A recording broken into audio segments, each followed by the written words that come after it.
Hi రా మామ. మామ, ఈ రోజు ఏంటి మామ స్పెషల్? ఈ రోజు కొరమీను చేపల పులుసు మామ. కొరమీను చేపల పులుసు ఫస్ట్ టైం ట్రై చేసాను.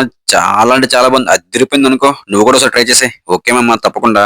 ముందుగా ఆయిల్ ఇటెక్కక పచ్చిమిర్చి ఆనియన్స్ వేసుకొని 2 మినిట్స్ ఫ్రై చేసేసుకో. ఆనియన్స్ ఈ విధంగా ఫ్రైడ్ అయ్యాక టమాటో కూడా వేసుకుని ఇంకొకసారి కలిపేసుకో. ఆనియన్స్ ని టమాటాని బాగా కలుపుకున్నాక ఈ టైంలో సాల్ట్, కరివేపాకు వేసుకొని ఆనియన్స్ ని టమాటాని బాగా మెత్తగా జ్యూసీ అయ్యే వరకు కలుపుకొని కొద్దిగా పసుపు, సరిపడా కారం వేసుకొని ఈ గ్రేవీని అంతటిని నేచురల్ గా ఎటువంటి మసాలా లేకుండా తయారు చేసుకుని, చింతపండు పులుపు సరిపడా నీళ్లు పోసుకొని ఈ గ్రేవీని ఎటువంటి మసాలా లేకుండా నేచురల్ గా ఈ విధంగా తయారు చేసుకుంటేనే చేపల పులుసు అనేది చాలా నేచురల్ గా వస్తుంది మామ.